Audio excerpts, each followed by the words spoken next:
안녕하세요. 사연 읽어주는 남녀입니다. 오늘도 와주셔서 감사드리며 그럼 오늘의 사연 바로 시작하겠습니다. 안녕하세요. 저는 부산에서 아이 셋을 키우고 사는 40대 주부입니다. 저는 아들 하나, 딸 둘을 키우고 있는데 그중 막내딸은 제가 마음으로 품어 낳은 아이예요. 여느 또래 아이와 다르게 일찍 철이 들어 어른들의 눈치를 많이 살피지만 마음은 무척 여린 아이죠. 저희 부부가 그 아이를 품게 된 기가 막힌 사연을 들려드리려고 합니다. 제가 지금의 남편과 결혼을 결심한 건 시댁이 저희 친정과 가풍이 비슷했기 때문이었어요. 저희 부모님께서는 무엇보다도 형제간의 의리와 정을 우선시하시던 분이었는데 시댁도 같았거든요. 저희 아버지께서는 어렸을 때부터 저희 남매를 앉혀두고 늘 이런 말씀을 하시곤 했었습니다. 부모가 자식의 혈육을 만들어주는 이유는 서로 의지하게 하기 위함이야. 너희가 나중에 커서 결혼해 가족을 꾸리더라도 부부는 자칫하면 남이 되기 십상이지만 형제는 내 핏줄이라 두고두고 힘이 되는 거다. 그러니 너희도 세상에 둘이 제일이다 하고 서로 의지하며 돕고 살아야 해. 부모님께서는 형제간의 다툼이 있을 때 가장 크게 나무라셨고 양보와 배려를 배울 수 있도록 교육시켰습니다. 다툰 적은 많았지만 싸움이 오래가지 않았던 이유는 부모님 덕이 컸어요. 그래서인지 남동생은 지금까지도 가장 큰 힘이 되어주는 존재가 되었죠. 결혼을 결심한 후 부모님보다 먼저 남동생에게 털어놓았고 남편을 가장 먼저 만나게 한 것도 남동생이었습니다. 남편에게 처음 이 이야기를 꺼냈을 때 남편은 놀라며 자기도 똑같은 소리를 듣고 자랐다고 하더라고요. 남편은 저희 남동생 같은 포지션으로 저희 남매와 형제 관계도 같았죠. 그래서 자기 누나를 세상에서 가장 무서워하면서도 지켜야 하는 존재라고 생각하고 있더라고요. 신우 역시 남편에게 의지를 하되 남편에게 무슨 일이 있으면 무슨 일이 있더라도 도와야 한다고 생각하고 있었고요. 게다가 신우는 제가 보기에 정말 완벽하고 멋진 여성이었어요. 첫째라 늘 언니가 있었으면 좋겠다는 생각을 하며 자랐는데 딱 신우가 갖고 싶은 언니의 표본이었죠. 이대? 형님 정말 이대 나왔어? 그렇다니까. 그래서 나도 얼마나 부담됐는지 몰라. 적어도 누나만큼은 해야 한다는 압박 때문에 공부를 얼마나 열심히 했다고. 내가 그만한 대학 들어갈 수 있었던 건 뭐 어쩌면 누나가 그만큼 자극이 되는 존재였기 때문일 거야. 그렇구나. 어쩐지 그 좋은 회사에 들어갔을 때부터 심상치 않다고 생각은 했었어. 좋은 대학 나와서 좋은 기업 취직해 적당한 시기에 시집. 지금은 커리어 우먼이자 멋진 엄마. 와, 나 형님 롤모델 삼을래. 진짜 멋있어. 우리 누나가 좀 멋있긴 하지. 근데 난 우리 누나처럼 그렇게 빡빡하게 사는 건 좀 싫어. 그래서 뭐든 욕심 없이 어우러져 살려고 하는 네 성격이 더 좋아. 더는 우리 누나 닮지 마. 설이니 할인이도 말은 안 해서 그렇지 극성 엄마라 스트레스 받을걸? 극성은 무슨. 요즘 그 정도 안 하는 엄마가 어딨다고. 난 우리 애들도 형님처럼 키울 거야. 그래서 우리 애들도 똑부러지게 키워야지. 실제로 신우는 능력 있는 커리어 우먼이면서도 아이들을 거뜬히 키워내는 슈퍼우먼 같은 분이셨습니다. 제가 결혼할 때 아이들이 4살이었는데 미운 4살이라는 소리가 쏙 들어갈 만큼 예쁜 집만 골라서 했거든요. 그래서 저도 단호할 때는 단호하고 다정할 때는 한없이 다정한 신혼부부의 육아 방식을 배워야겠다고 했죠. 게다가 신혼여행에 다녀와 인사드리러 온 날 일부러 시댁에 방문해 저희를 맞아주셔서 얼마나 좋았는지 몰라요. 이제 옳게도 내 여동생이다 생각할 테니까 옳게도 날 어려운 손윗사람이라고 생각하지만 말고 언니 생겼다고 생각하고 편하게 대해. 우진이가 속썩이면 언제든 얘기하고 내가 제대로 교육시켜서 보내줄게. 아, 누나. 아니, 누나는 내 편이어야지. 내가 결혼해보니까 든든한 시댁 식구 하나 있는 것만큼 힘이 되는 게 없더라. 그리고 결혼 생활에 있어서 부부싸움은 파라리 남편 잘못이야. 잔말 말고 옳게 말 잘 들어. 알았어? 예, 알겠습니다요. 언제나 남편 편이 되어줄 준비가 되어 있으면서 제 편을 들어주는 게 동생을 위한 일임을 잘 알고 있던 분이셨죠. 그 후 실제로 신우는 제가 말하지 않아도 많은 것들을 나서서 챙겨주시는 든든한 지원군이었습니다. 시집살이랄 것도 없었지만 행여 명절에 마주치는 일이 없도록 먼저 교통정리해 주시거나 본인 부모는 자기가 알아서 챙길 테니 친정이나 잘 챙기라며 제 부담을 덜어주시기도 했고요. 첫 아이를 낳았을 때 축하한다고 200만 원이나 해주시고도 때 되면 저희 애들한테 돈도 엄청 썼어요. 친정에서도 저희 신우하는 걸 전해 듣고 꼭 피가 섞여야만 혈연이냐고 전생에 무슨 년이 있어도 있었나 보다며 좋아하셨죠. 그런데 그렇게 살던 제가 그 누구보다도 사람 일 한 치 앞을 모른다는 말을 뼛속까지 절실히 느끼고 살고 있습니다. 결혼한 지 5년 만의 일로 절대 있어서는 안 되며 있을 수 없다고 생각한 끔찍한 일이 생긴 거예요. 그날은 그저 평범한 어느 주말 오후였습니다. 모처럼 온 가족이 늦잠을 자고 일어나 늦은 점심을 먹고 치우던 중이었어요. 갑자기 시어머님께 연락이 왔고 전화를 받은 남편이 사색이 된 채 옷을 챙겨 입더라고요. 왜? 무슨 일인데 그래? 누나네 사고 났대. 뭐, 사고? 가만히 있어봐. 일단 애들 옷부터 갈아입히고. 아니, 나 먼저 가볼게. 당신은 일단 애들 데리고 있어. 애들 데리고 갈 만한 자리 아니야. 심각한 건 아니지? 모르겠어. 일단 엄마 말로는 누나가 급하게 수술실로 들어갔다는데. 아주버님은? 애들은? 남편은 끝내 대답하지 못했습니다.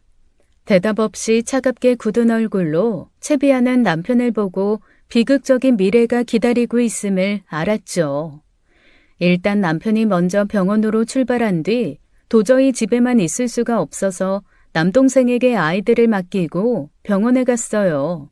병원에 가니 신우와 아주버님은 응급수술에 들어갔더라고요. 그런데 제가 애들을 찾자 남편도 시부모님도 아무 말도 못하고 고개를 떨구는 거예요. 왜 그래? 설인이 할인이가 왜? 여보, 말 좀 해봐. 이미 현장에서 사망해서 옮겨졌대. 어? 여보. 말문이 턱 막히더군요. 순간 저희 아이들 얼굴이 떠오르면서 말로 다 할 수 없는 고통이 느껴졌습니다.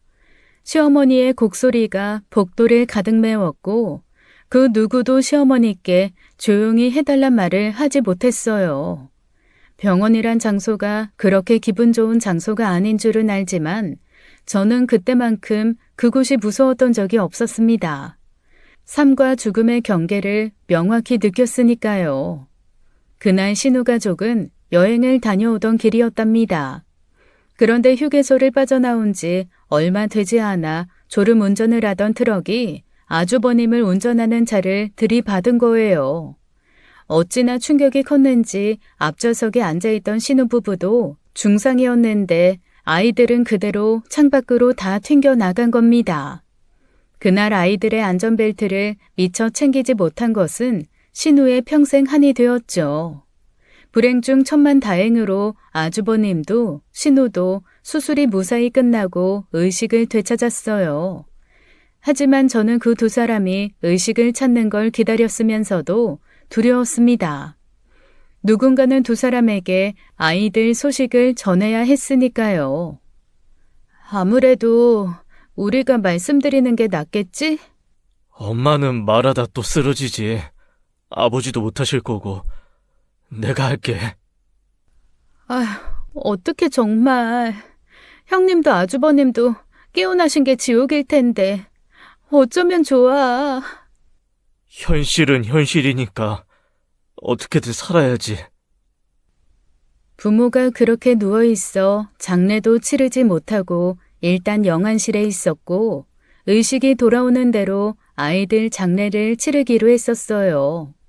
신우와 아주버님이 의식을 되찾은 것은 다음 날이었는데 의식만 찾았지 제정신이 아니라 바로 말을 못했습니다. 게다가 신우는 워낙 상태가 위중해 중환자실에서 거의 눈만 깜빡일 수 있었거든요. 상대적으로 상황이 더 나아 일반 병실로 옮긴 아주버님께 그 사실을 먼저 알렸고 총대는 남편이 매게 되었어요. 차마 그 모습을 볼 수 없어 전 복도에서 기다렸는데 남편이 들어가고 몇 분 후 짐승 같은 소리가 병실에서 흘러나왔죠. 그날의 울음소리를 저는 지금도 잊지 못해요. 아이 잃은 부모의 울음소리는 그 어떤 것으로도 표현할 수 없다는 걸 그때 알았습니다. 숨이 턱턱 막히고 온몸이 바들바들 떨리더라고요. 아주버님이 내려가 영안실에서 아이들 시신을 확인했고 그 후 장례가 진행될 수 있었어요. 장례식은 따로 하지 않았습니다. 시부모님께서도 아주버님도 원하지 않았거든요. 대신 아이들 유골함은 일단 신우가 퇴원할 때까지 집에 두기로 했어요. 신우가 정신을 차리고 말을 할 수 있게 된 게 사고 후 일주일 만의 일이었어요. 올케, 우리 애들은? 하필 그때 면회를 들어간 게 저였는데 저한테 그 이야기를 하는데 표정 관리를 못했습니다. 가족끼리 일단 거짓말을 하기로 말을 맞춰두었는데 갑자기 정신을 차리고 저한테 애들 이야기를 물으니 당황한 거예요. 제가 바로 대답하지 못하자 신우는 저를 빤히 바라보더군요. 형님, 일단 얼른 건강부터 회복하세요. 애들은 잘 있어요. 그때 이미 신우는 눈치챘던 겁니다. 저를 바라보는 그 공허한 눈빛에서 본능적으로 아이들에게 무슨 일이 생겼음을 직감했구나 싶었거든요. 하지만 그때는 내색하지 않았어요. 대답도 없었고 더는 묻지 않았기에 일단은 넘어갔구나 싶었죠. 신우가 퇴원한 건 거의 2달 만이었는데 일반 병실로 옮겨졌는데도 애들을 찾지 않더라고요. 저희는 암묵적으로 신우 앞에서 애들 이야기는 하지 않았고 아주버님도 그저 신우 회복에만 힘썼습니다. 그리고 퇴원하게 된 날이었어요. 갑자기 집으로 가지 않겠다고 하는 겁니다. 집으로 안 간다니? 그게 무슨 말이야? 말 그대로야. 집으로는 안 가. 집에는 당신 혼자서 가. 여보. 아빠, 문 열어줘. 신우는 그 어떤 설득에도 넘어가지 않을 것처럼 단호했습니다. 이상하리만큼 아주버님에게 태도도 냉랭했고요. 결국 신우는 친정인 시댁으로 가게 됐는데 그때부터 문을 닫아 걸고 아주버님을 만나지 않았어요. 아주버님은 문 앞에서 신우를 설득했지만 닫힌 문은 절대 열리지 않았죠. 그 뒤 아주버님이 매일같이 찾아오셨어요. 아이 잃고 아내는 겨우 퇴원한 상황에 본인은 출근도 시작됐으니 말도 못하게 힘들었을 겁니다. 게다가 아주버님 잘못은 아니라지만 본인이 운전하던 차에서 애들만 그렇게 됐으니 죄책감도 오죽했겠나요. 그 심경을 잘 아니 저도 시부모님도 그 2사람을 바라보는 게 굉장히 조마조마했었어요. 결국 일주일쯤 지났을 때 아주버님은 결심이라도 한 듯 아이들 유골함을 가지고 시댁으로 오더라고요. 문 열어. 서린 엄마, 문 열라고. 애들 왔어. 애들 봐야지. 애들 안 볼 거야? 애들이라는 말에 방문이 조금 열렸는데 살짝 열린 틈 사이로 신우는 유골함을 확인하곤 싸늘한 목소리로 그러더군요. 애들이 어딨어? 당신도 알잖아. 받아들일 건 받아들여야지. 우리 서린이, 할인이 이제 이 세상에 없어. 우리 애들, 우리 떠났다고. 그딴 소리 짓거리려거든. 내 눈앞에 나타나지 마. 그 말을 마지막으로 신우는 다시 방문을 닫아버렸습니다. 아주버님도 저희도 모두 절망적으로 그 광경을 지켜만 보고 있었죠. 그 후 신우는 거의 좀비 인간이 되어버렸어요. 영혼은 텅 비어있는 것 같았고 먹지도 마시지도 심지어 잠도 제대로 안 자는 것 같았습니다. 덩달아 시부모님께서도 하루하루 바짝 말라가셨고 어머님께서는 매일 우셨죠. 저희라고 가만히 있을 수만은 없었어요. 신우가 가장 힘든 그 순간 저희가 아니면 누가 힘이 되어줄까 싶어 바지런히 시댁을 찾았죠. 그렇게 지낸 지 2달쯤 지났을 때 아주버님이 시댁으로 찾아왔습니다. 그 사이 얼굴이 말도 못하게 상한 아주버님은 술잔을 기울이며 그러더군요. 집 정리하려고요. 집을 정리하다니. 갑자기 왜? 재경이 들어갈 거야. 조금만 기다려주면 돼. 저 사람을 위해서라도 그게 맞는 것 같아요. 장모님, 저 너무 힘들어요.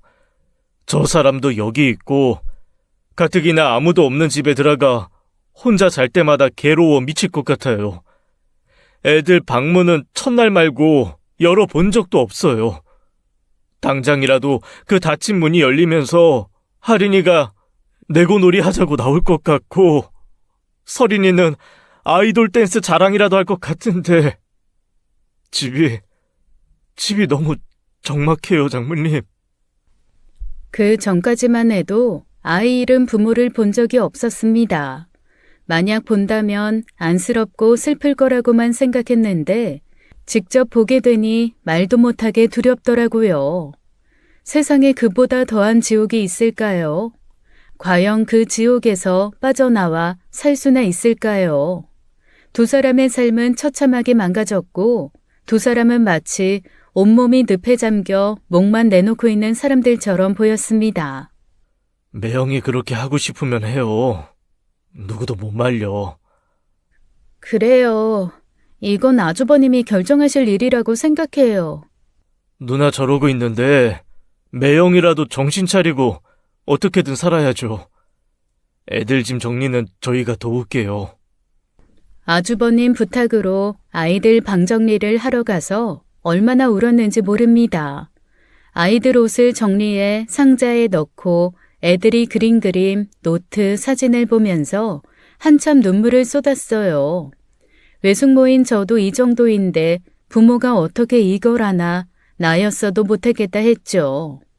특히 옷에서는 여전히 아이들 냄새가 나는 것 같아 억장이 무너지더라고요. 그렇게 아주버님은 급하게 더 좁은 집으로 아이들의 흔적이 느껴지지 않는 아주 낯선 집으로 이사를 했어요. 짐은 일단 작은 방 하나에 차곡차곡 상자째 쌓아두었고요. 이사 정리를 마무리하고 돌아가려는데 생각에 잠겨있던 남편이 애들 옷이 든 상자를 하나 챙기는 거예요. 그건 뭐하게?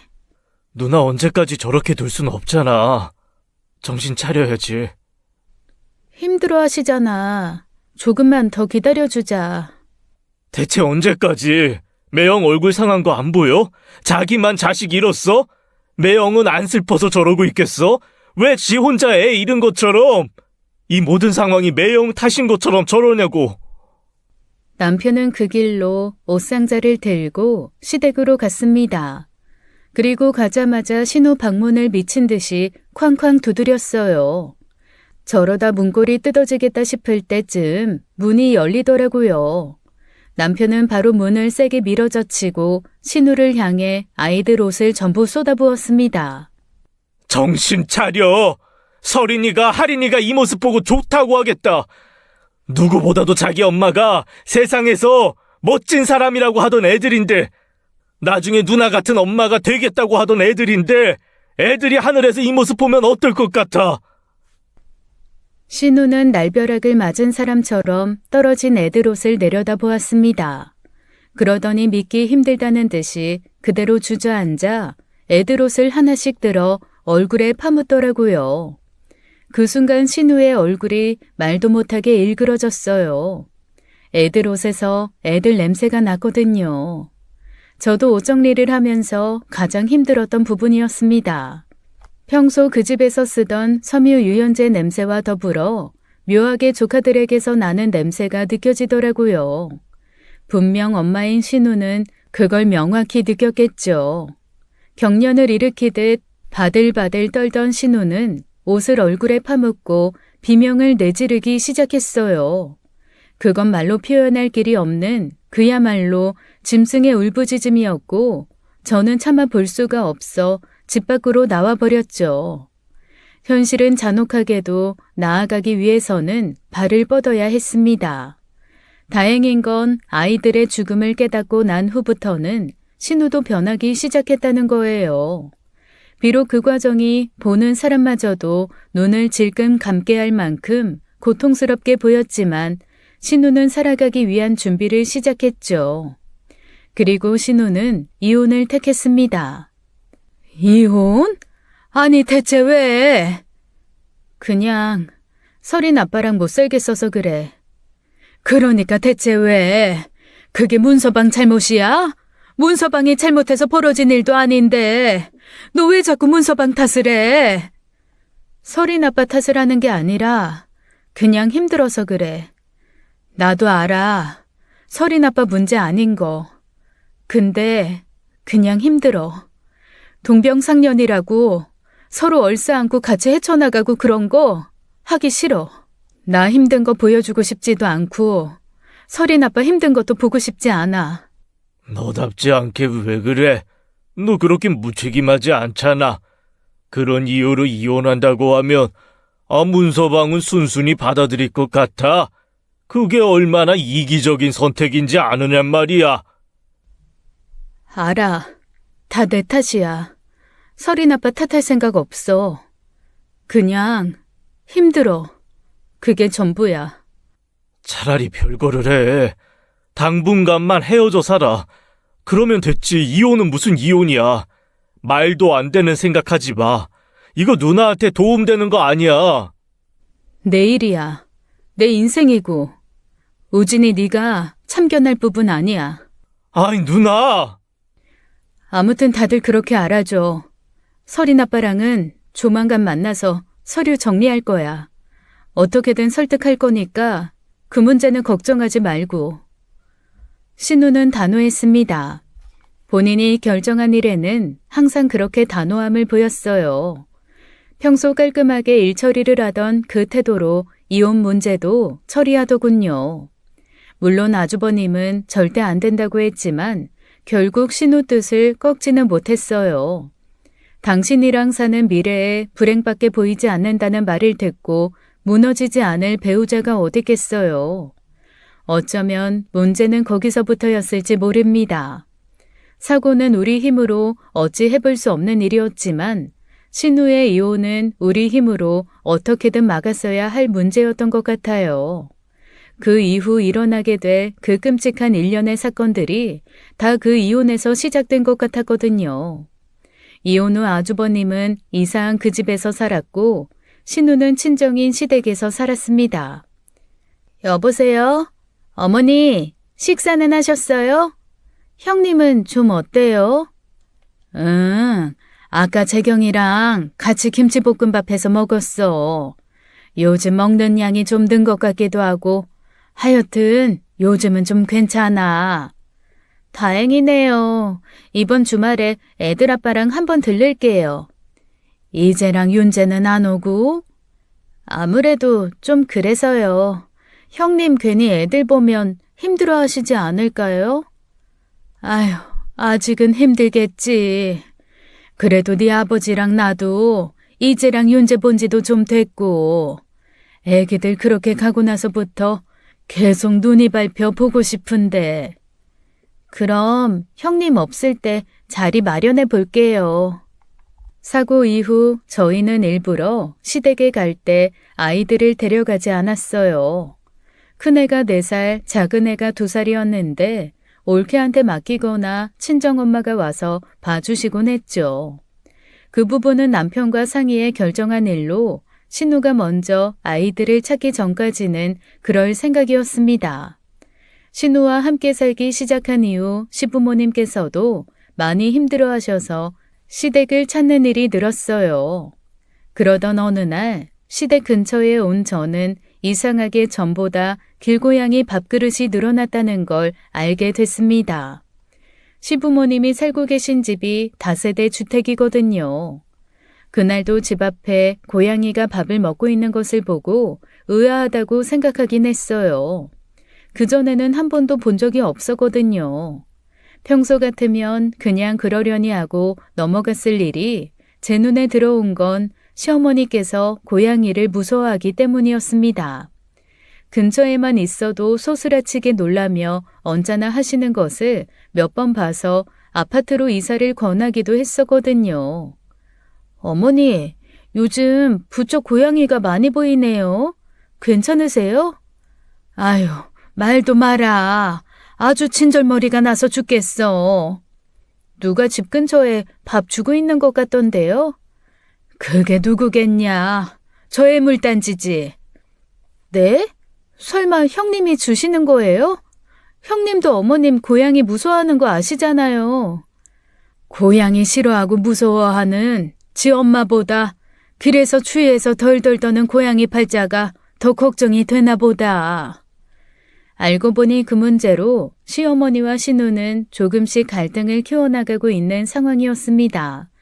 당황스러운 건 이전엔 신우가 동물을 그렇게 좋아하지 않았다는 거였어요. 애들이 살아있을 때 강아지 키우고 싶다고 했을 때도 반대했었거든요. 그런데 느닷없이 눈길을 주지 않았던 길고양이에게 연민을 느끼고 챙기기 시작했다니 이상한 일이었죠. 신우방을 열어보니 화장대 옆에 길고양이 주려고 산 사료가 2박스나 있더라고요. 그때까지만 해도 시어머니가 고생 좀 하시겠다 싶었던 거지 다른 걱정은 없었습니다. 오히려 길고양이들 챙기면서 마음을 좀 챙길 수 있으려나 싶어 다행이다 싶었었어요. 그런데 그 일 때문에 이웃과 심한 다툼이 생기면서 더 골치 아픈 일이 생겨버렸죠. 이봐요, 재경엄마. 재경엄마. 에? 무슨 일이야? 이거. 이 앞에 고양이 밥그릇이라고 두고 챙기는 거 재경이 맞지? 아유, 애가 돌아다니는 애들 불쌍하다고 오며 가며 좀 챙긴 모양인데. 돌아다니는 짐승 새끼가 불쌍하면 얼마나 불쌍하다고. 이 앞에 쓰레기를 내다 놓지를 못하겠어. 아주 다 물어뜯고 난리도 아니라고. 미안해. 내가 재경이한테 잘 얘기할게. 잘 좀 이야기해. 내가 이 집 사정 봐서 참아줬는데 이건 아니잖아. 재경이 때문에 요즘 이 근방 길고양이들 아주 득실거리는데 우리 집 화단에도 똥을 한 바가지 싸놓고 갔다고. 냄새가 얼마나 지독한 줄 알아? 알았어. 내가 잘 이야기할게. 미안해, 은정엄마. 시어머니께서는 곤혹스러운 표정으로 쩔쩔 매셨습니다. 이웃이 항의하듯 넘겨준 빈 밥그릇을 착잡하게 바라보며 한숨을 푹푹 내쉬었죠. 알고 보니 항의하러 온 이웃이 그분이 처음이 아니었더라고요. 어머님, 제가 형님하고 한번 얘기해볼까요? 나라고 얘기 안 해봤겠어? 덜아, 괜히 너한테도 몹쓸 소리 할까 싶어. 시어머니께서는 거의 체념하신 듯 했습니다. 신우에게도 몇 번을 이야기했지만 그 문제는 양보받지 못한 모양이었어요. 그 후 시어머니께서는 쓰레기를 내놓은 날이면 새벽같이 일어나 골목 쓰레기들을 살피셨답니다. 혹시 길고양이가 헤집고 간 쓰레기 봉투가 있을까 싶어 고무장갑을 끼고 테이프를 들고 다니면서 처리하신 거예요. 시어머니께서 힘들어하시는 것 같아 보다 못한 남편도 나서봤지만 쉽지 않았습니다. 누나, 엄마 새벽같이 나가서 쓰레기 처리하고 오신다는데 그거 알고도 이러는 거야? 엄마한테 하지 말라고 했어. 엄마가 괜히 나서서 하는 일이야. 그렇게라도 안 하면 주변 사람들이 찾아오니까 그렇지. 왜 누나만 생각해? 엄마 아빠도 생각해야지. 그렇게 살 거면 따로 나가 살든지. 왜 엄마랑 아빠까지 누나 때문에 피해를 봐야 해? 내가 불쌍한 길고양이 좀 챙긴다는데 그게 그렇게 문제될 일이야? 걔들도 생명이야. 춥고 배고플 때 밥 한 번 챙겨주는 게 뭐가 그렇게 문제될 일이라고 해? 그냥 조금씩 배려하고 양보하고 그래야 하는 거 아니야? 인간만 생명이야? 쟤들도 다 생명이야. 누가 뭐래? 정 그렇게 챙겨주고 싶으면 그 뒤처리도 누나가 했어야지. 왜 애먼 엄마를 고생시키냐고. 내가 알아서 한다고 했는데 엄마가 나서서 시키지도 않는 일을 하는 건데 어쩌라고. 결혼 후 늘 사이좋은 다정한 모습만 보였던 남매 사이도 벌어지기 시작했어요. 한 번도 그런 모습을 보인 적이 없는데 언제부턴가 둘 사이는 마치 상극처럼 만나면 소리 높여 싸우기만 했죠. 모든 게 어긋나고 엉망으로 움직이고 있다는 생각이 들었습니다. 저는 그 모습을 보면서 그냥 지나칠 문제가 아니라는 생각이 들었어요. 길고양이한테 연민이나 동정할 수는 있지만 신우답지 않은 행동과 말에 걱정이 되기 시작한 거예요. 점점 나아지고 있다고 생각했는데 어쩌면 더 심해지고 있을지도 모른다는 생각이 들었거든요. 이제 아빠, 형님, 아무래도 병원 상담 한번 받아보는 게 어떨까 싶은데. 정신과 상담? 안 그래도 나도 염두에 두고 있었어. 상태가 좀 이상한 것 같아. 요즘엔 부쩍 더 누나답지 않다는 생각도 들고. 아버지랑 한번 상의해볼게. 정신과 치료가 필요하다고 생각했던 저희 부부와 달리 어머님 반발이 생각보다 심했습니다. 신우가 전과 다르다는 걸 아시면서도 정신과라는 것에 꽂혀서 정신병자 취급하지 말라며 화를 내셨거든요. 저와 남편이 나서서 어떻게든 설득시켜보려고 했지만 말도 꺼내지 못하게 하는 바람에 무산이 된 거예요. 그런데 며칠 후 큰 문제가 터진 겁니다. 길고양이 문제로 벼르고 있던 이웃이 고양이 밥을 챙겨주고 있는 신우를 만나 뒤집어 엎은 거예요. 말 그대로 밥그릇을 뒤집어 엎고 삿대질을 하며 화를 냈답니다. 여기 너만 사니? 어? 내가 너네 엄마한테 알아듣게 얘기했는데 왜 자꾸 여기다 밥을 줘? 그렇게 고양이들이 안타까우면 너가 다 잡아다 네 집에서 데리고 살아. 왜 피리 부는 사나이 마냥 온 동네 고양이를 다 끌어들여서 골치 아프게 해? 애들이 뭘 어쨌게요. 먹을 게 없어서 쓰레기 봉투 뒤지는 건데 밥 챙겨주면 쓰레기 봉투 뒤질 일도 없겠죠. 내가 지금 쓰레기 하나로만 그러니? 우리 집 앞마당에 들어와서 허구한 날 똥 싸놓는 건? 차 스크래치에 밤마다 발정나서 쳐우는 건 어쩔 거냐고. 그 집 아저씨 허구한 날 술 마시고 들어와서 동네방네 고성방가하는 건 참아지고 길고양이 좀 우는 건 그렇게 견디기 힘들어요? 능력 없는 남편이랑 밤마다 싸우는 소리는 허용이 되고 길고양이는 안 된다는 논리는 뭐예요? 뭐야? 이게 진짜?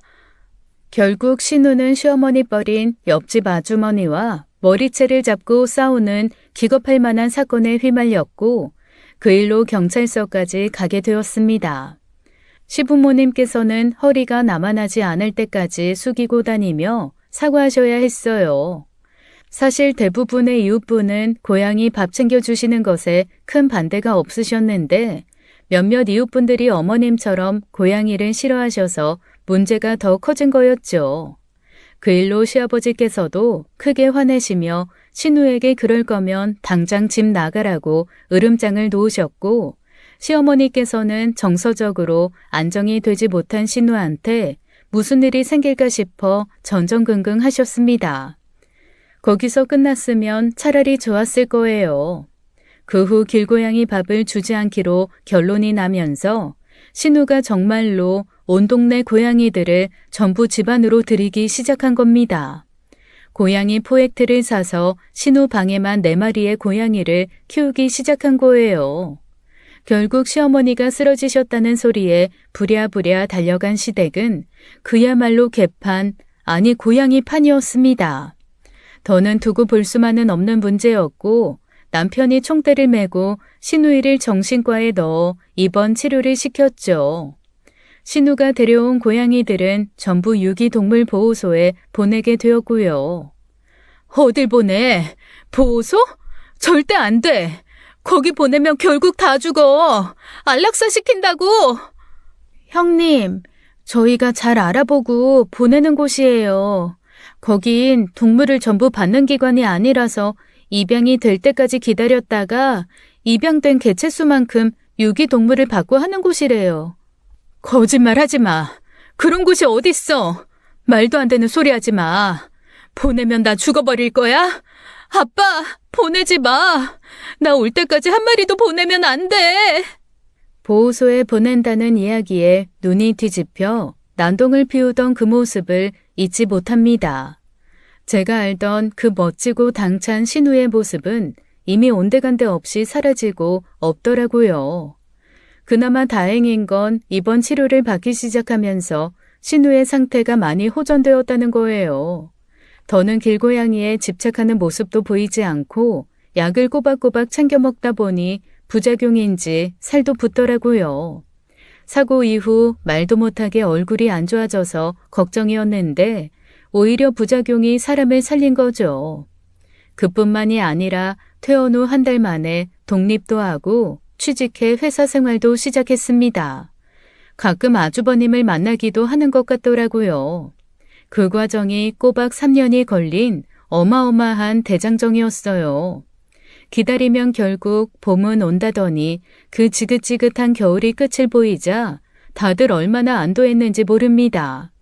차츰 상태가 좋아지면서 저희 애들도 만나기 시작했는데 부쩍 자란 아이들을 보는 신우 눈빛이 안 되긴 했더라고요.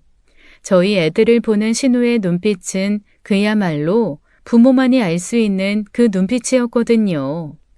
사람 욕심은 끝이 없다고 신우가 보통의 삶을 사는 것 같자 시어머니께서는 재혼을 바라시더라고요.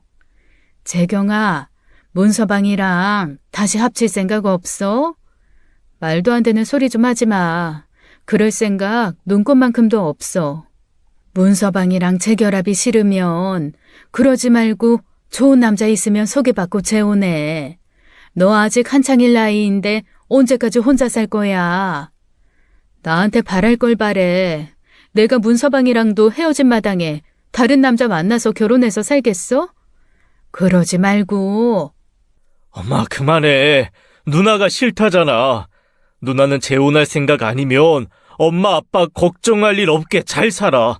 엄마가 이대로 누나가 마음 둘 곳 없이 혼자 나이 들까봐 걱정하는 거니까. 나나 이제 엄마로는 한계가 있을 거고. 내일은 내가 알아서 할 테니까 걱정하지 마. 재결합도 싫다, 재혼도 싫다, 딱 잘라 알아서 하겠다는 신우 말을 저는 믿었습니다. 신우 원래 성격상 자기 인생을 그렇게 허투루 쓸 사람이 아니라는 걸 알았으니까요. 차츰 사고 이전의 모습을 찾는 것 같아 반가운 마음도 있었어요. 그런데 그 책임감이 엉뚱한 곳으로 향할지 누가 알았겠어요. 신우가 대뜸 입양을 하기로 했다는 겁니다. 뭐? 입양? 입양은 뭐 아무나 해주는 줄 알아? 남자 만나 재혼할 생각은 없는데 우리 할인이 설인이 같은 애들은 키우고 싶어. 이재랑 윤재 크는 거 볼 때마다 나도 애들 크는 거 보고 싶고. 나 능력 있어. 집도 있고 재산도 있고 회사도 다녀. 내가 못 키울 이유 있어? 됐고, 쓸데없는 소리 하지 말고 애 키우고 싶으면 재혼부터 해. 재혼하면 뭐 내가 이 나이에 애를 낳아? 나 혼자서도 충분히 키울 수 있는데 왜 굳이 남자 힘을 빌려서 애를 키워? 다 너 생각해서 하는 말이잖아. 혼자 벌어서 애 키우는 일이 뭐 쉬운 일인 줄 알아? 너 자꾸 왜 이래? 왜 자꾸 왜 엄마 아빠 속을 썩여? 나 허락받으러 온 거 아니야. 그냥 그렇게 하려고 얘기하러 온 거지. 통보할 거면 뭐하러 가족들 다 불러다 놓고 이야기를 해. 그냥 네 멋대로 살지. 너 계속 그렇게 살 거면 오지도 마. 아주 네 멋대로 살란 말이야. 시부모님께서는 잔뜩 화가 나셔서 방으로 들어가 버리셨고 거실에는 저희 부부와 신우만 남았습니다. 남편도 속이 복잡한지 마른 세수를 하더라고요. 형님 심정도 충분히 이해가 되는데요. 입양은 조금만 더 생각해 보시는 게 어때요? 아주버님이라도 있으면 모르겠는데 형님 혼자서. 왜? 옳게도 내가 혼자라서 힘들 거라고 생각해? 나 애 안 키워본 사람 아니야. 옳게보다 더 오래 키웠어. 아니, 그런 말이 아니라. 우진이 너도 그렇게 생각해? 내가 생각 없이 막 섣부른 판단으로 이러는 것 같아? 솔직히 나도 찬성은 못하지. 누나 지금 애 키우고 살 정도로 괜찮아졌다고 생각하지 않아. 멀쩡히 사회생활은 한다지만 입양은 어떤 마음으로 시작하는지가 중요한데 누나는 지금 오로지 누나 욕심만으로 애를 키우겠다는 거잖아. 이 세상에 자기 욕심 없이 입양하는 사람이 어딨어? 내 욕심에 애 하나 편하고 행복하게 사라지면 그게 좋은 거 아니야? 내가 뭐 어때서? 내가 아직도 설이니 할이니 붙들고 사는 것 같아서 그래? 애들을 어떻게 잊고 살겠니? 너라면 그럴 수 있을 것 같아? 설이니 할이니는 내 마음속에 묻어놨어. 내가 죽을 때까지도 절대 못 잊을 거라고. 설이니 할이니는 설이니 할이니고 나도 애들 그리워하면서 애 하나 키우면서 살겠다는데 그게 온 식구가 나서서 말릴 일이야? 알았어, 알았다고. 대신 조금만 더 생각을 해보자. 그렇게 급한 일도 아니잖아. 자식 먼저 앞세운 게 3년이 흐른들 30년이 흐른들 어떻게 그 일이 잊혀지겠어요. 3년이 너무 짧다는 게 아니라 신우가 아이를 입양해 키울 수 있을 만큼은 회복되지 않았다는 생각이 든 거예요. 겉으로 보기엔 예전 그 멋있고 강단 있는 신우 모습으로 돌아온 것 같지만 이렇게 예기치 못한 데다가 공감을 얻기 힘든 이야기를 할 때마다 불안불안했거든요. 결국 신우는 온 식구들의 만류에도 불구하고 보육원에서 여자아이 하나를 입양했습니다. 첫 번째 조카가 하늘나라에 갔던 그 나이 딱 9살인 아이를요. 기어이 이를 친 것을 보고 시어머니께서는 뒷목을 잡으셨지만 그 입양을 위해 1년 전부터 오랫동안 보육원 봉사를 다녔다는 이야기에 더는 입을 대지 못했어요. 아이를 입양한 후 엄마로 살면서 예전보다 더 생기를 찾는 것 같아 다행이다 싶기도 했고요. 온 식구가 반대했던 일이 그때까지만 해도 신우와 입양된 아이 둘을 살리는 일인 줄만 알았던 거예요. 실은 그게 아니었던 겁니다. 입양된 조카는 참 선하고 예의 바른 아이였어요. 선천적으로 성향 자체가 그런 것 같기도 한데 똑부러진 신우가 키웠으니 오죽했을까 싶더라고요. 그런데 하늘나라에 간 조카들과 비교하면 좀 다른 부분이 있긴 했습니다. 조카가 신우에게 지나치게 깍듯하고 선을 지켜 대하는 것 같았거든요. 연주야, 왜 안 먹어? 엄마 먼저 드셔야 해요. 엄마 오늘 일 있어서 늦으신다고 했어.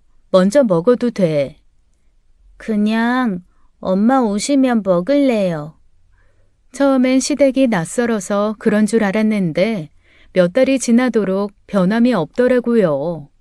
뭘 먹든 신우가 와야 함께 먹었고 때에 따라 인사도 빠짐없이 하도록 시켰죠. 먹은 그릇은 싱크대에 담가놓게 시키고 어른들 이야기하면 조용히 앉아 기다렸어요. 애답지 않은 구석이 보여서 어떻게 데려와도 꼭 신우 같은 애를 데려왔나 싶었는데 저희 애들이랑 노는 거 보니 또 영락없는 애더라고요. 그러던 어느 날이었습니다. 저희 애들이랑 놀다가 식탁에 있는 컵을 떨어뜨린 거예요. 엄밀히 말하면 조카만의 잘못도 아니었는데 신우가 말도 못하게 화를 내는 겁니다. 서연주, 너 지금 이게 뭐 하는 짓이야? 잘못했어요. 너 이 컵이 얼마짜린 줄 알아? 컵 때문에 누구라도 다치면 어쩔 뻔했어. 너 왜 그렇게 조심성이 없고 칠칠 맞니? 대체 누굴 닮아서 그래? 잘못했어요, 엄마. 다시는 안 그럴게요. 형님, 왜 그러세요? 저희 애들이랑 장난치다가 그런 건데. 연주만의 잘못도 아니에요. 깨진 컵이야 치우면 되는 건데. 아니, 이건 확실히 짚고 넘어가야 같은 잘못을 안 하는 거야. 서연주, 너 방에 들어가서 벽 보고 앉아 있어. 다시는 안 그럴 수 있겠다 싶을 때까지 반성해. 안 돼요. 엄마, 잘못했어요. 정말로 다시는 안 그럴게요. 형님, 그만하세요. 애가 겁에 질렸잖아요. 다신 안 그러겠다고 했고 제대로 사과도 했는데 왜 그러세요? 연주가 일부러 그런 것도 아니잖아요. 올케, 이건 어디까지나 내 아이 내가 교육하는 문제야. 올케가 끼어들 문제가 아니라고. 너 안 되겠다. 외숙모 있으니 눈치 보면서 하지도 않고 집에 가야지. 엄마 잘못했어요. 겁에 질린 조카가 무릎까지 꿇으며 사정에 빌었지만 신우는 눈 하나 깜짝하지 않았습니다. 처음으로 신우가 달리 보이더라고요. 그 모습은 전에 조카들에게 보이던 태도는 확실히 아니었거든요. 한 번도 불합리하게 혼내는 모습을 본 적도 없고 더군다나 그렇게까지 가혹하게 애를 몰아붙인 적도 없었어요. 저도 남편도 좀 아니다 싶던 와중 신우가 다시 한번 폭탄을 던지더라고요. 아무래도 연주 하나로는 애가 심심해하는 것 같아서 여자아이 하나 더 입양하려고. 남자아이도 괜찮고. 뭐? 예, 아서라. 연주 하나만으로도 충분한데 무슨 또 입양이야? 이미 봐둔 애 있어. 누나, 지금 뭐 애 쇼핑해? 연주나 제대로 키워. 지금 누나 사정에 애 둘이 말이 돼? 안 될 건 또 뭔데? 아, 진짜 누나, 왜 그러는 거야 대체? 누나 진짜 어떻게 된 거 아니야? 온 가족이 나서서 뜯어 말려봤지만 소용이 없었어요. 신우는 자기가 결정한 일은 번복하지 않는 사람이었고 그건 변하지 않았습니다. 그 일로 시부모와 신우가 말도 못하게 크게 싸웠었어요. 시아버님께서 그렇게까지 화를 내시는 건 처음 봤을 정도로요. 눈은 튀어나올 것처럼 크게 뜨시고 손찌검까지 하실 뻔했죠. 시부모님께서는 말을 안 했지 신우가 입양된 조카에게 하는 행동을 줄곧 못마땅히 하셨거든요. 알게 모르게 하늘나라에 간 조카들과 비교도 하고 입양된 아이에게 누굴 닮았냐는 아픈 말도 서슴지 않았고요. 그 후로 신우는 시댁의 발길을 완전히 끊어버렸습니다. 어느 날은 끙끙 앓던 어머니께 연락이 왔었어요. 아가, 이제 엄마야. 너가 재경이 좀 만나봐라. 내가 찾아가면 문도 안 열어주고 만나려고 하지도 않고 아주 답답해 죽겠어. 어머님도 안 열어주시는데 저라고 만나주실까요? 그래도 젊은 사람들이 통하는 게 있을 거 아니야. 네가 좀 만나서 이야기 좀 해봐라, 응? 남편은 그냥 포기하라고 누나가 많이 변해서 자기도 손 놨다고 했지만 저는 그럴 수가 없었습니다. 그래도 뭐라도 해봐야지 싶었던 거예요. 다행히 만나자는 연락에 신우는 거절하지 않더라고요. 다만 집에서 만나지 않고 밖에서 만났지만요. 오랜만이에요, 형님. 그동안 잘 지내셨어요? 연주도 잘 지내죠? 왜? 내가 뭐 연주 구박이라도 할까봐 감시하러 온 거야? 잘 있으니까 걱정하지 마. 아니, 그게 아니라 어머님, 아버님께서 걱정이 많으세요. 둘째 입양은 아직 안 했어. 아빠가 그거 확인하고 오래? 걱정이 많으시니까요. 형님, 저 결혼할 때 형님이 그러셨잖아요. 친언니 생겼다고 생각하고 의지하고 지내자고요. 저 정말 형님 친언니라고 생각해서 드리는 말씀이에요. 지금 형님 연주 입양하고 밝아지고 행복해 하시는 거 알아요. 둘째 입양하고 싶다는 마음도 충분히 이해하고요. 다만 조금만 더 신중하게 고민하면 어떨까요? 고민은 충분히 했어. 옳게도 알잖아. 나 고민 누구랑 공유하는 사람 아니라는 거. 나 혼자 충분히 고민해보고 연주 동생 있으면 좋겠다 싶어서 결정한 일이야. 형님도 잘 아시겠지만 아이 하나 있을 때랑 둘 있을 때는 천차만별이잖아요. 어머님, 아버님이 보시기엔 고민 없이 일을 벌이는 것 같다는 생각도 하실 거고, 사실 연주도 아직 가정에 적응이 안 됐는데 새 입양아 동생까지 생기는 건 불안을 키울 수 있는 문제라는 생각도 들어서요. 옳게, 난 가족이라면 뭐든 내 상황을 내 마음처럼 이해해줄 수 있는 사람이라고 생각했었어. 근데 그 사고 이후 생각이 완전히 바뀐 거야. 그 누구도 내 마음은 이해 못해. 심지어 설인 아빠도 아마 모를 거야. 나를 위한 입양이라는 건 부정하지 않을게. 하지만 그러면서 보육원에서 자라게 될 아이들을 살리는 길인 거잖아. 나도 살고 애들도 살고 인생 어렵게 생각할 거 없어. 그냥 좋은 게 좋은 거지. 너무 심각하게 생각하지 마. 엄마랑 아빠한테도 그렇게 이야기해주고. 형님, 올케가 하고 싶은 이야기 오늘 나 만나러 온 이유 다 알겠는데 미안하지만 그 말 못 들어주겠다.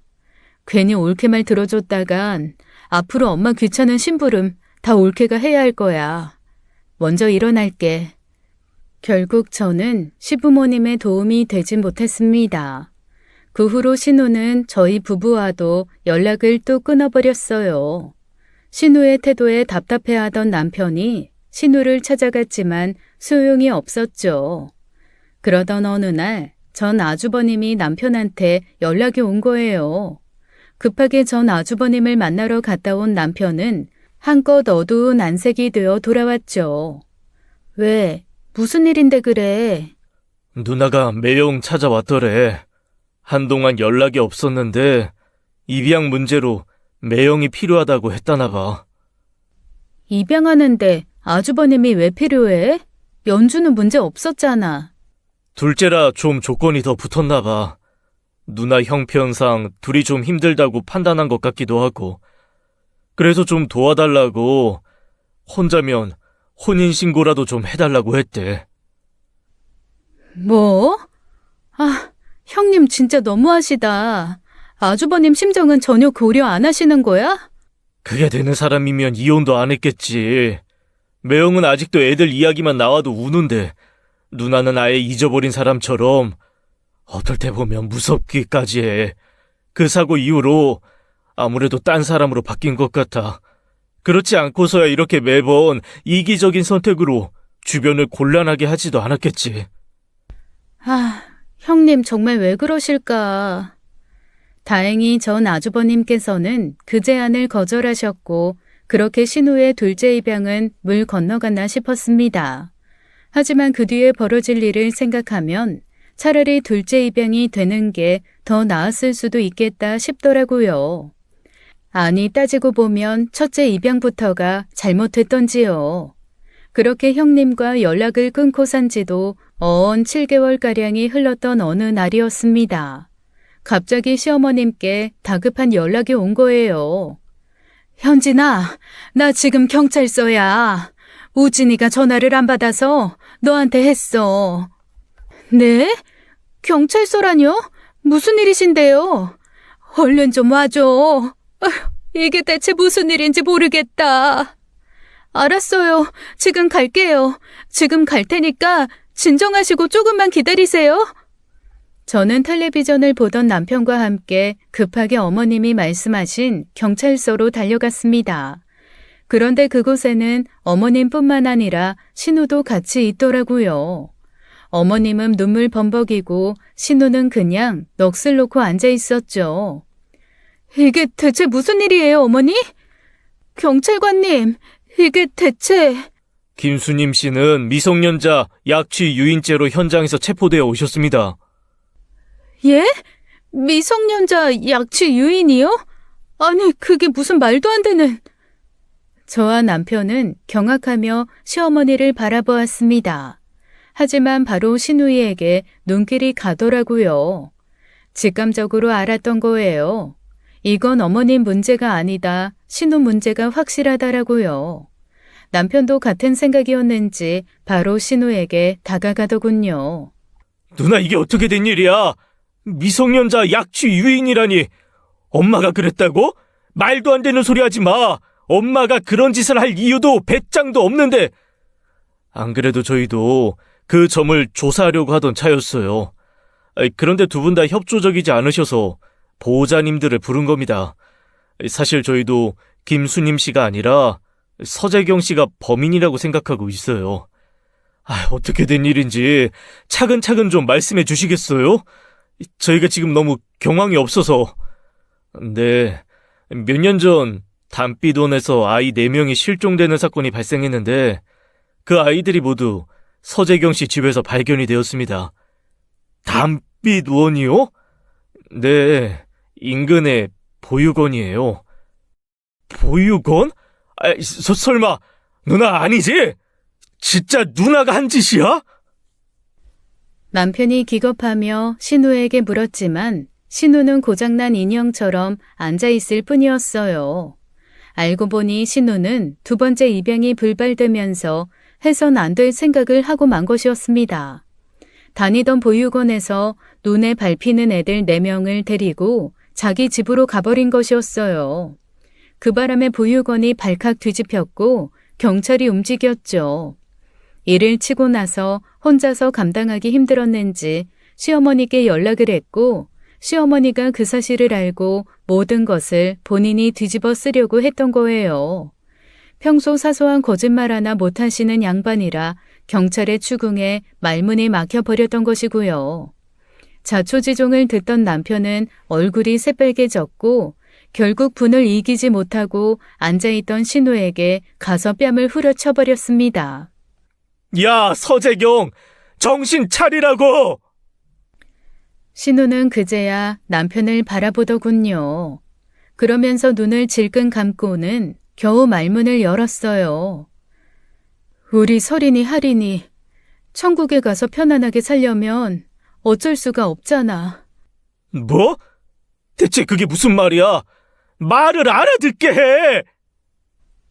내가 착하게 살아야 한다고. 내가 덕을 많이 쌓아야 우리 설인이 할인이가 천국에 간다고. 그러니까 불쌍한 애들 더 도와야 돼. 불쌍한 애들이 행복해져야 우리 설인이 할인이가 행복해진다고. 뭐라고? 누나, 정신 차려! 그 애들이 그럼 천국에 가질 어디가? 잘못한 것도 없는 그 죄 없는 애들이 어딜 가느냐고. 천국에 가서 살고 있다고 생각하면 되잖아. 누나가 그렇게 생각하면 그렇게 되는 거라고 생각해야지. 잘못된 생각 때문에 대체 몇 사람을 힘들게 하는 건데. 신우는 울부짖으며 자기가 하는 행동은 모두 죽은 조카를 위한 행동이라고 했습니다. 알고 보니 사고가 난 후 첫 외출에서 길에서 한 종교인을 만난 모양이더라고요. 마음이 물러있을 때 그 종교인을 만나 상담을 하게 됐고 그 종교인이 부모가 선하게 살면 결국 그 복이 죽은 아이들에게 가서 천국으로 인도하는 길이 열린다고 했답니다.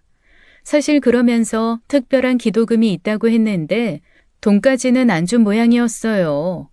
정신이 번쩍 들어 집으로 돌아왔는데 이상하게 그 말이 잊히지 않더랍니다. 부모가 선하게 살아야 결국 그 복이 죽은 아이들에게 돌아간다는 그 말이요. 그래서 길고양이 밥을 주기 시작하고 길고양이에게 집착했던 거였어요. 정신과 치료를 받으면서 나아졌지만 약을 끊기 시작하자 그 생각이 무섭게 잠식됐답니다. 밤마다 가시밭길을 걷는 아이들이 나오는 악몽을 꾸기도 했다면서요. 진심으로 입양하고 싶지도 않았고 엄마가 될 준비도 되지 않았으면서 아이를 입양한 거였어요. 훗날 병원 진단 결과 신우는 사고 후유증으로 망상 장애를 가지고 있었고 자신의 행동이 죽은 아이들의 사후세계에 영향을 미친다는 강한 믿음이 있었대요. 그 일로 재판을 받게 되었지만 심신미약이 인정됐고 보육원에서도 선처를 해주셔서 집행유예가 나왔습니다. 납치됐다던 아이들이 신우 집에서 비교적 편하게 잘 있었다는 것도 정상 참작되었고요. 신우는 그 후 회사에서 잘리고 다시 정신과에 입원 치료를 받게 되었어요. 영영 들어갈 생각으로 가 있으라고 했다. 고쳐지련지는 모르겠다. 그런 말씀하지 마세요, 아버님. 분명 괜찮아지실 거예요. 원래 치유되기 힘든 일이잖아요. 그렇다고 다 쟤처럼 사는 건 아닐 텐데, 그렇다고 다 쟤처럼 잘못된 생각을 하는 것도 아닐 텐데.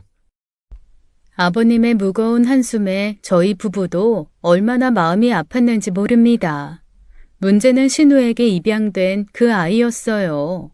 입양기관과 보육원에서는 파양을 권하더라고요. 하지만 저희 부부는 그 애를 다시 돌려보낼 수가 없었습니다. 조카로 만나고 살면서 저희 부부와도 정이 많이 들었었거든요. 게다가 한 가정에서 입양되어 살던 아이가 다시 파양되어 돌아갔을 때의 절망감을 생각하니 도저히 지켜볼 수가 없었어요. 남편이 먼저 제게 제안했고 저도 아이들과 충분히 대화를 나눈 끝에 그 아이를 가족으로 받아들이기로 했습니다. 물론 과정이 결코 쉽지 않고 간단한 일은 아니었어요. 하지만 무엇보다도 아이의 의사가 강해서 무사히 재입양할 수 있었죠. 후에 신우 면회에 가서 그 사실을 이야기했더니 신우가 그러더라고요. 고마워 올케. 고마워. 그 고맙다는 말 한마디에 많은 마음이 담겨 있다는 것을 신우 표정만 보고도 알 수 있었습니다. 신우는 지금도 이번 병동에서 나오지 못하고 있어요. 스스로도 나오는 걸 원하지 않고 있고요. 언젠가는 신우가 마음의 병을 다 치유하고 나올 수 있을 거라고 믿습니다. 신우가 벌인 일이 이해받기 힘든 일들이지만 다시 예전의 건강한 마음을 가진 신우를 만날 수 있길 간절히 바랄 뿐이에요. 아이는 건강하게 잘 자라고 있습니다. 그 후 신우도 원하지 않아 아이를 만난 적은 없어요. 보기 싫어서가 아니라 미안한 마음이었던 겁니다. 착한 아이라 한 번씩 신우를 찾긴 하는데 아파서 병원에 있다고만 둘러댔죠. 언젠가 아이가 자라면 그 일을 솔직하게 이야기해주며 신우를 만나러 갈 생각이에요. 그때까지 건강하고 밝게 잘 키울 겁니다. 신우에게 아이는 이렇게 키우고 보듬어야 한다는 걸 보여주기 위해서라도 말이에요. 지금까지 사연 읽어주는 남녀였습니다. 끝까지 시청해주신 여러분 감사드리며 저희는 다음 사연으로 돌아올게요. 감사합니다.